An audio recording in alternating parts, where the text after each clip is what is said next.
अस्सलाम वालेकुम। Second year biology chapter number 25 ecosystem. आज का हमारा टॉपिक है biotic component. Abiotic component, biotic components की बात करें तो जितने भी जानदार हैं जिसमें पौधे, इंसान, माइक्रो ऑर्गेनिज्म सारे इसमें आ जाते हैं। ठीक है, तो biosphere is spread out over the surface of the planet. ये पूरी जमीन की जो ऊपर वाली लेयर है वो सारी फैली हुई है बायोस्फीयर किससे? बायोटिक फैक्टर्स में। उन्होंने कहा है अर्थ से वो कितनी एक्सटेंड की है? 8 से 10 kilometre extended to the upper reaches of atmosphere. Atmosphere से मतलब उसकी एटमॉस्फेयर रीचेस इतनी है, आबोहवा से इतना kilometre. Also the same distance, इतना ही उसका डिस्टेंस नीचे डेप्थ में है, मतलब कि एक दिखाया गया उतना डिस्टेंस उसका अबव द क्या कहते हैं आसमान से, एटमॉस्फेयर से, और उतना ही उसका ओशन समंदर की गहराइयों से। एबायोटिक जिसमें सारे नॉन लिविंग हवा, पानी, मिट्टी ये सारा कुछ आ जाता है। जैसे कि उन्होंने कहा सबको एटमॉस्फेयर कहते हैं। एटोमीन, एटमोमीन एयर, और स्फीयर मीन जगह। ऐसे ही हाइड्रोस्फीयर जैसे पानी की जगह, ठीक है। लिथोस्फीयर अर्थ की मिट्टी, ठीक है। ये सारी जितनी भी चीजें, मिट्टी, पानी, हवा, हर चीज आ जाती है। प्रोसेस की बात करते हैं, इकोसिस्टम में इंटरेक्शन की बात करते हैं। Main process occurring in an ecosystem include feeding and circulation of chemical element together with मतलब उनका कहना है कि दोनों का आपस में लिंक है और ये दोनों एक दूसरे से एनर्जी हासिल करते हैं और एक इकोसिस्टम को चलाते हैं। इकोसिस्टम किससे बना है? Made up of 3 main component. 3 main component से मिलके, 3 चीजों से मिलके बना है। प्रोड्यूसर जो प्लांट्स है, कंज्यूमर जो उन्हें कंज्यूम करते हैं, डिकम्पोजर्स बेटे जो डेड को खाते हैं। ठीक है, all are concern with feeding. सबका काम क्या है? फीड करना। प्रोड्यूसर, कंज्यूमर और ये सारे फीड ही करते हैं। ठीक है, तो सर्कुलेशन ऑफ केमिकल एलिमेंट, इनके अंदर वो देखो ना, एक पौधा जो है, पौधे से एनर्जी किसमें? इंसान में, जानवर में चली गई। जानवर से जानवर मर गया तो जमीन में चली गई, जमीन से फिर ये सारा सर्कुलेट हो रहा है, सर्कुलेशन हो रही है इनकी। इसको ऑटोट्रॉफिक और अच्छा, ये फ्लो है एनर्जी का, जो एक के बाद दूसरा सर्कल उसका चलता जा रहा है। प्रोड्यूसर, प्रोड्यूसर ग्रीन्स को कहते हैं, जितने उसमें प्लांट आ जाए, एल्गी आ जाए, सारे फोटोसिंथेटिक जो अपनी खुराक खुद बना रहे हैं, जो कैप्चर करते हैं लाइट, रोशनी को, एनर्जी को इकोसिस्टम से लाइट को कैप्चर करते हैं और उस काबिल बनाते हैं कि वो ऑर्गेनिक फूड बना सके फ्रॉम सिंपलर इनऑर्गेनिक सब्सटेंसेस। जो इनऑर्गेनिक सब्सटेंस है, लाइट को यूज करते हैं, जैसे पौधा अपनी खुराक तैयार करता है। ठीक है, ऐसे ये सारे क्या होते हैं? एट्रोट्रॉफिक होते हैं, अपनी खुराक के लिए किसी पे डिपेंडेंट नहीं होती, अपनी खुराक खुद तैयार करते हैं। कंज्यूमर बेटे ये सारे वो ऑर्गेनिज्म है जो जानवर होते हैं मेन तौर पे, और ये अपनी एनर्जी जो है या कहाँ से ले रहे हैं? पौधे से, जिसने अपनी फूड तैयार की है रेडीमेड, उससे ऑर्गेनिक उसकी फूड ले लेते हैं। ये हेटरोट्रॉफ होते हैं, ये अपनी फूड के लिए दूसरों पर डिपेंड करते हैं। डीकम्पोजर ये फंजाई और बैक्टीरिया होते हैं जो अपनी एनर्जी कहाँ से लेते हैं? डेड, मरे हुए इंसान, मरे हुए पौधे, मरे हुए जानवर, इंसान है।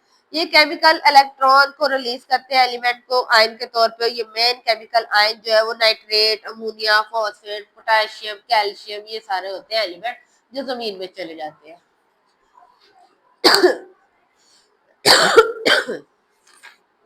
फूड चेन की बात करें तो फूड चेन, उनका जितने भी एनिमल है वो सारे डिपेंड है पौधों पे अपनी खुराक के लिए।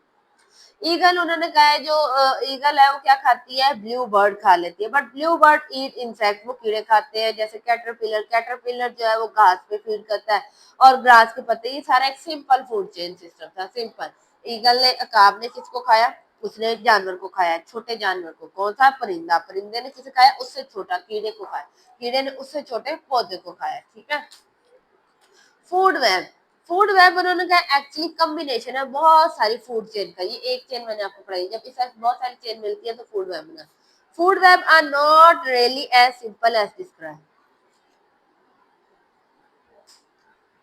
फूड वेब इतनी सिंपल नहीं है जितनी उन्होंने डिस्क्राइब किया है। Because most animal eat more than one type, क्योंकि एक ही जानवर एक से ज्यादा तरह की खुराक खा लेता है at different time. Fox does not feed entirely on rabbit but also, उनका एक लोमड़ी है जो वो सिर्फ खरगोश को नहीं खाती, वो बीटल्स को खाती है, वो चूहों को खाती है, काफी सारे कीड़े मकोड़ों को भी खाती है। ऑल द फूड चेन और फूड वेब बिगन, और ये सारे शुरू कहाँ से होते हैं? सबसे पहले ग्रीन प्लांट, सबसे पहले जो है वो पौधे को खाते हैं और फिर उसके बाद ये लिंक करते जाते हैं, बढ़ते जाते हैं। In a food web you will take find more complex, इसमें बहुत सारे ट्रॉपिकल लेवल और फूड चेन होती है। फूड चेन T1 जो है, T1 क्या है? ग्रास। ग्रास उन्होंने कहा ये फर्स्ट ट्रॉपिकल प्रोड्यूसर है, सबसे पहले सारी चीजें इस पर डिपेंड होती है, ग्रास पे। उसके बाद T2, T2 क्या है? बीटल, कीड़े मकोड़े, ये दूसरा प्राइमरी कंज्यूमर है। P3 क्या है? फोक्स, लोमड़ी है। और तो T4 जो है वो टेरेस्ट्रियल है कंज्यूमर, जो जमीन पे रहते हैं, जैसे कि कुत्ता या खरगोश, ये सारी चीजें। तो यहाँ पे ना टेबल दिखाया है, एक ही घास को खरगोश भी खा रहा है, चूहा भी खा रहा है, कीड़ा भी खा रहा है। फिर उसी कीड़े को बच्चे फोक्स, लोमड़ी भी खा रही है, उल्लू भी खा रहा है, ठीक है। फिर वो जो चूहा है उसे उल्लू खा रहा है, और ये मतलब कि एक सर्कल घूम रहा है, एक ही चीज दो तीन चीजों को फीड कर रही है। ये जो वैरायटी दिखाई गई है इस पाथवे की, ये मेंटेन करती है स्टेबिलिटी, इकोसिस्टम को स्टेबल रखती है, हर चीज मेंटेन रहती है। जैसे कि आउल, जैसे एक उल्लू है, वो किसका शिकार करता है? खरगोश का या चूहे का। If disease reduce the rabbit population, इस तरह उसकी खरगोश की पॉपुलेशन जो है बेटे वो कंट्रोल में रहती है, और कुछ पौधों की भी। लार्ज प्लांट जो है पॉपुलेशन प्रोड्यूस मोर फ्रूट, जो बड़े पौधे हैं बेटे बहुत ज्यादा फ्रूट और सीड बनाते हैं, विच इन टर्न्स फूड, और उसकी वजह से बहुत सारे चूहे जो हैं उसपे पलते हैं, ठीक है, दरख्तों पे। ऐसे इंक्रीज नंबर, वो चूहे जो है अगर बहुत ज्यादा हो जाएंगे तो बहुत ज्यादा उल्लू के लिए वो खुराक के तौर पे इस्तेमाल हो रहे हैं, और वही फिर रैबिट की पॉपुलेशन, खरगोशों की पॉपुलेशन आहिस्ता आहिस्ता बढ़ने लग जाएगी, और primary consumer become a food source, और वो अब एक उल्लू के लिए वो फूड का जरिया बन गया। मतलब जितनी ज्यादा फूड प्रोड्यूस हो रही है, वो जितना खाएंगे उतनी ज्यादा प्रोड्यूस हो, उससे ज्यादा और कोई उतनी उसे फूड मिल रही है और वो आसानी से खा पा रहा है, ठीक है, अपनी फूड पे कर रहा है। ये जो है ये उन्होंने कहा है, थस नेचर, नेचर जो है कुदरत ने इस बैलेंस को मेंटेन करके रखा हुआ है, एक तरतीब में रखा हुआ है। आज के लिए इतने काफी है, कल पढ़ेंगे।